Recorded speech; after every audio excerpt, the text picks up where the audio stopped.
আল্লাহ রাব্বুল আলামিন বলবেন, বান্দারে তুমি তো যদি না বলো আমি দিব কিভাবে?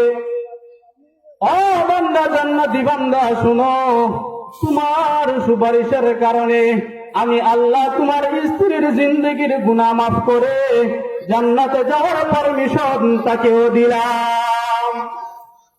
এই জন্য রাসূল বলেন, স্বামী দিনদার স্বামী গ্রহণ করো।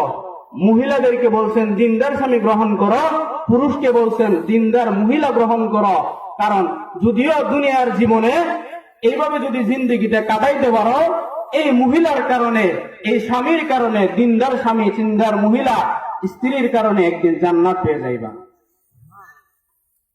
আব্দুল্লাহ ইবনে মুবারক এবার মহিলারে বলে, ও মহিলা, আপনার কি স্বামী আসেনি? এখন স্বামী আছে না ভাই, এই প্রশ্নের জবাব মহিলা কোরআনের আয়াত দেওয়া হয়ে দেয় কি, قل للمؤمنين يغضوا من أبصارهم يا أيها الذين آمنوا لا تسألوا عن أشياء। ও আব্দুল্লাহ ইবনে মুবারক, আমার জামাই আছে কিনা এই প্রশ্ন কেন করো? আল্লাহ তো কোরআনের মধ্যে বলেছেন সব ব্যাপারে তোমরা প্রশ্ন করো না। আমার জামাই আছে কিনা এই ব্যাপারে তুমি প্রশ্ন করে করে, এটা তো প্রশ্ন করার বিষয় না। এবার আব্দুল্লাহ ইবনে মুবারক রহমতুল্লাহি আলাইহি মহিলাকে নিয়ে উটের বিষয় রওনা করছেন। জিজ্ঞেস করতেছেন, ও মহিলা, আপনার সন্তানাদি আছে? সন্তানাদি কয়জন? সন্তানাদির নাম বলার জন্য বলতেছে। বর্তমান সমাজের নাম এমন রাখার আগে বাদ নাম মুখস্থ করতে করতে জীবন শেষ। নাম কেমনে কইব? পুরানো বিচারে পাওয়া দুপুরের কথা, ডিকশনারির বিচারে পাওয়া যায় না। এমন নাম আছে না? আছে। এবার মহিলা তার সন্তানের নাম কোরআনের আয়াত দেয়া বলে কি, ওয়াত্তাখাযাল্লাহু ইব্রাহিমা খলীলা ওয়া কাল্লামাল্লাহু মূসা তাকলীমা। শরীফের মধ্যে আছে আল্লাহ পাক রব্বুল আলামিনের দরবারে ওই স্বামী বলবে, আল্লাহ জান্নাতের টিকিট দিতে হবে সিঙ্গেল। আল্লাহ বলবেন সিঙ্গেল টিকিট তুইব, তুমি জান্নাতি, তোমার সিঙ্গেল টিকিট দিলাম, যাও জান্নাত। বেলে না, আপনার রাসূল তো বলছেন জান্নাতে যাওয়ার সিস্টেম হলো জোড়া জোড়া। স্বামী বউ নিয়ে যায়, আমার বউ বই।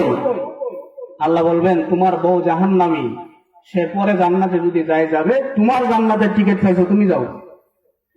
স্বামী বলবে, আল্লাহ নেও জান্নাতের টিকিট ফেরত নেওয়া নেও। এর কারণ হইল জান্নাতের টিকিট ফেরত নিয়ে নাও। এই কথা এই জন্য বলবে যে আল্লাহ পাক রব্বুল আলামিন কাউরে জান্নাতের টিকিট দিলে এটা ফেরত দেয় না। এখন এই কথা বলার পরে আল্লাহ বলবেন যে বিধান নাই জান্নাতের টিকিট ফেরত নেওয়া।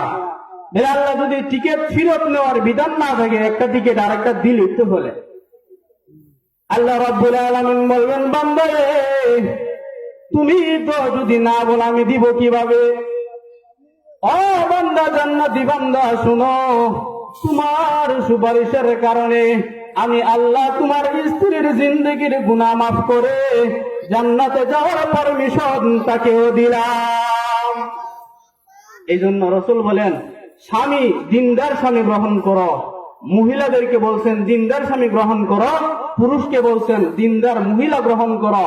কারণ যদিও দুনিয়ার জীবনে এইভাবে যদি জিন্দেগিটা কাটাইতে পারো, এই মহিলার কারণে, এই স্বামীর কারণে, দিনদার স্বামী দিনদার মহিলা স্ত্রীর কারণে একদিন জান্নাত পেয়ে যাইবা। আব্দুল্লাহ ইবনে মুবারক এবার মহিলারে বলে, ও মহিলা, আপনার কি স্বামী আসেনি? এখন স্বামী আছে না ভাই, এই প্রশ্নের জবাব মহিলা কোরআনের আয়াত দেওয়া হয়ে দেয় কি, قل للمؤمنين يغضوا من أبصارهم يا أيها الذين آمنوا لا تسألوا عن أشياء। ও আব্দুল্লাহ ইবনে মুবারক, আমার জামাই আছে কিনা এই প্রশ্ন কেন করো? আল্লাহ তো কোরআনের মধ্যে বলেছেন সব ব্যাপারে তোমরা প্রশ্ন করো না। আমার জামাই আছে কিনা এই ব্যাপারে তুমি প্রশ্ন করে কেরা? এটা তো প্রশ্ন করার বিষয় না। এবার আব্দুল্লাহ ইবনে মুবারক রহমতুল্লাহি আলাইহি মহিলাকে নিয়ে উটের বিষয় রওনা করছেন, জিজ্ঞেস করতেছেন, ও মহিলা, আপনার সন্তানাদি আছে? সন্তানাদি কয়জন? সন্তানাদির নাম বলার জন্য বলতেছে। বর্তমান সমাজের নাম এমন রাখার আগে বাপরি বাপ, নাম মুখস্থ করতে করতে জীবন শেষ। নাম কেমনে করবো? পুরানো বিচারে পাওয়া দুপুরের কথা ডিকশনারির বিচারে পাওয়া যায় না। এমন নাম আছে না? আছে। এবার মহিলা তার সন্তানের নাম কোরআনের আয়াত দেয়া বলে কি, ওয়াত্তাখাযাল্লাহু ইব্রাহীমা খলীলা ওয়া কাল্লামাল্লাহু মূসা তাকলীমা।